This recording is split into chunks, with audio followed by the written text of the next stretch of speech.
So I got to the Falls Creek Falls.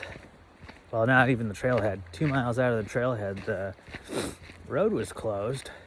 So I gotta hike in. I already saw a little roadside waterfall that was pretty cool, but I'm pretty sure it's not Falls Creek Falls.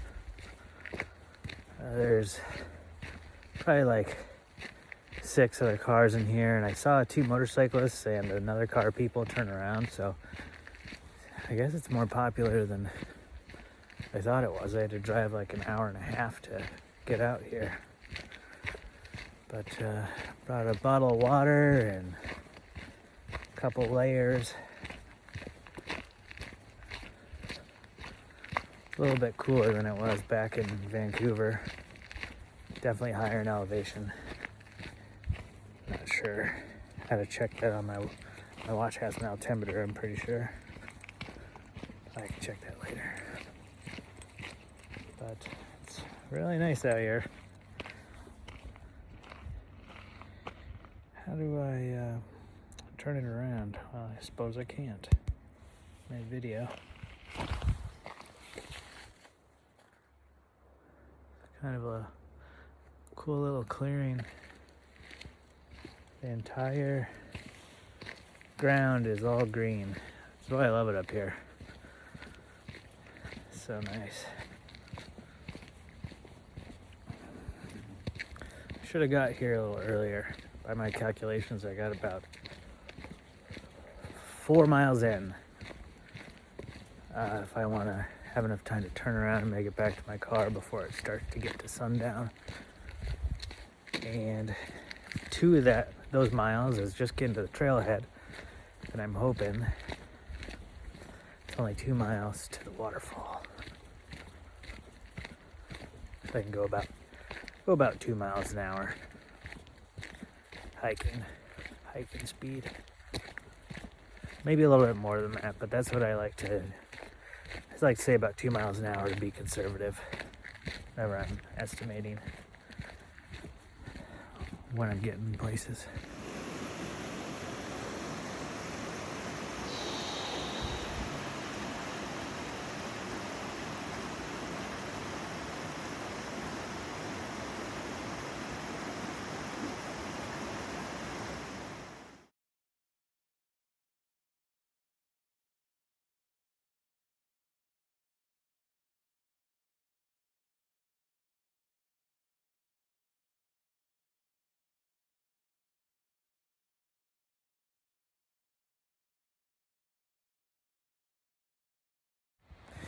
I just went by rapids, and I was just looking at the big rock that's been carved up by the water over the millennia,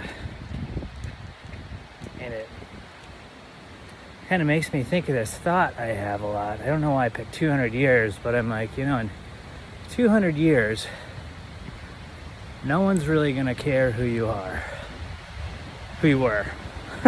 Maybe you'll be around in 200 years, science.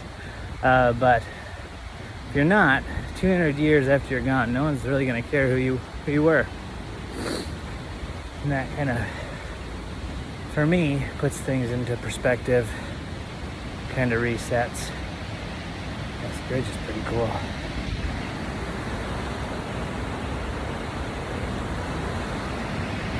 Yeah.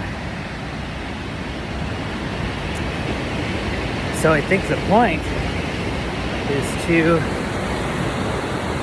enjoy yourself, and I don't know if it's necessarily the point of all of it's to be happy, but maybe at least to be useful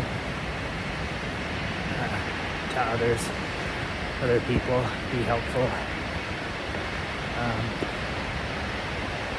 and that kind of makes me think about how a lot of times on social media nowadays, you'll see people outraged about this or that. All you see is anger. And it's almost as if they're just thankful they have a reason to let out the rage they have anyways. I kind of miss the point of trying to be helpful to people and just look at whoever the next person is they can yell at. I oftentimes wonder if all of the problems we had went away, if people would be upset they didn't have anything to be mad about anymore. Yeah, some stuff that rolls around in my head. I think there's a lot of good intentions out there right now that are only coming out in hostility, or mostly coming out in hostility. Every now and then it's really nice to see,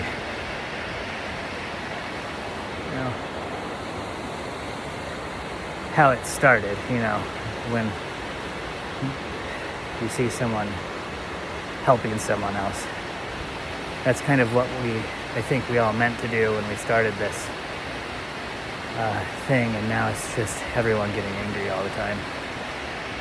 Which is natural, Injustice deserves anger, I suppose, but there's been injustice for thousands of years. So are we supposed to be angry the whole time? I don't know. I don't know the answer to that. But I know it's not psychologically healthy for me to be angry all the time. So sometimes I have to detach and unplug. Check out this lichen on the tree.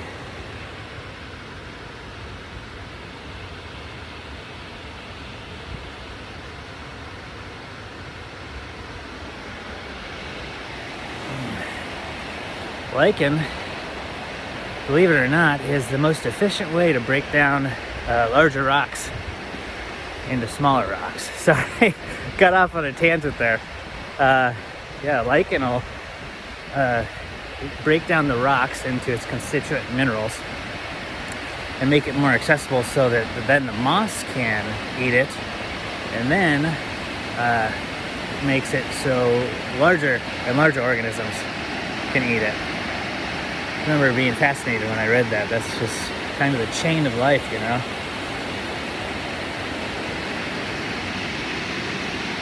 I can't flip the camera around. I'm gonna have to go to another video.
So awesome, especially when you're right next to the thundering sound.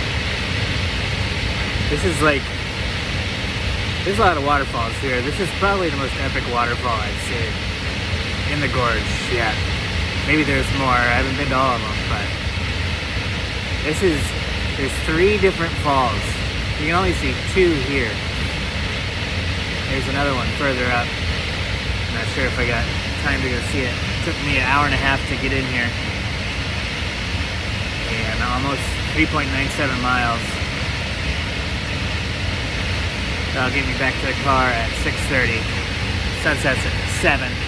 when it leaves half an hour of leeway time, so I might pop up and see what the top of the first of the 3 falls looks like and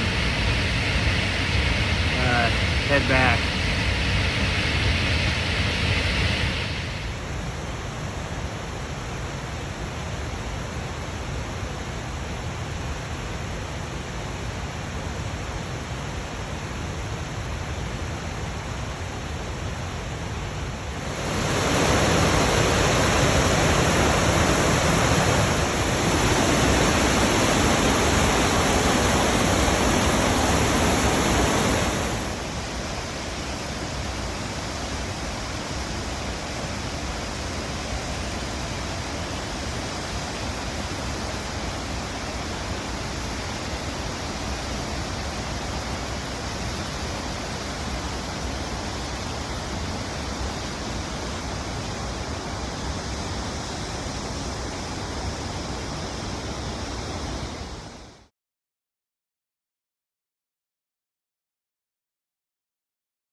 Trusty stick.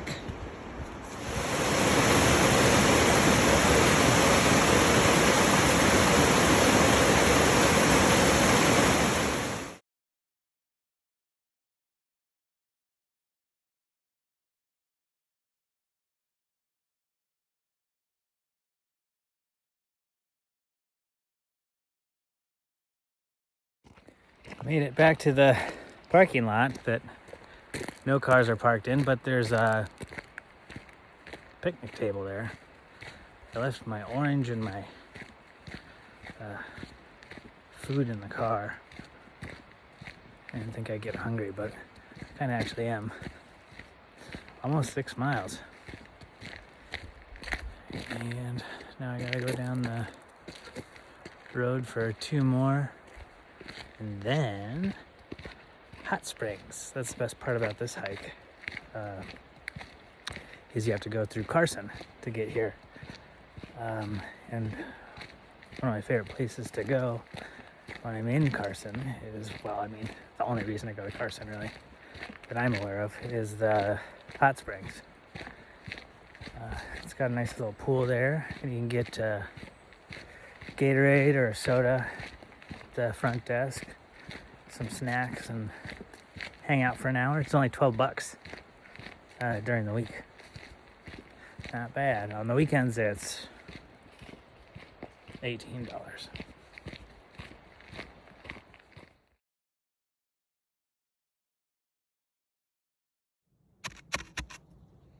Yep, that's snow. As it's becoming dusk, I remembered a woman I passed and her 2 dogs. They had like sleigh bells on them, which I'm pretty sure is to keep or kind of let animals know you're around so they can skitter off or whatever. Mountain lions, which hunt at dusk. Not that you're usually going to run into one, but always good to be a little bit more alert at dawn and dusk. They hunt during both of those times. They have special eyes adjusted for night. They can see very well, a lot better than you can. And you won't know they're there until it's too late. I just watched this documentary. It was on like the great predator, and it was about wolves and mountain lions. and how they kind of stake out their own. They don't really have overlapping territories, is what I remember. Like one wolf versus a mountain lion. A mountain lion would probably win, but wolves are in packs usually. You know, unless it's a lone wolf. That's where that saying comes from. Either way, I don't want to run into any of them, really. It's great to see them on TV. There's paint up on all these trees. Kind of pretty far up.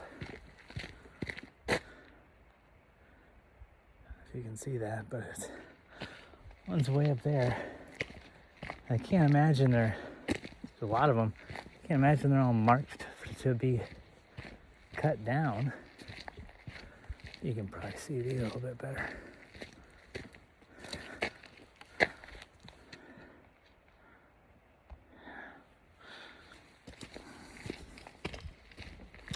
Orange spray paint. Reminds me of Fern Gully. Hopefully there's not any black ooze in there.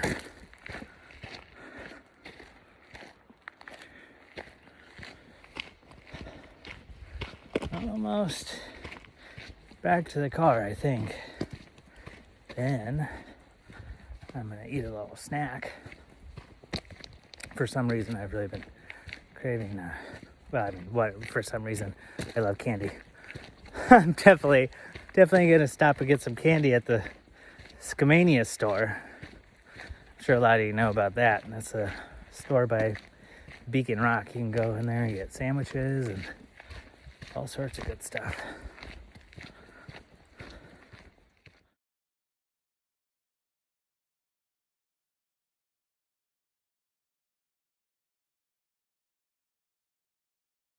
Well, I just got to the gate and I'm at 7.97 miles, pretty much 8 miles exactly.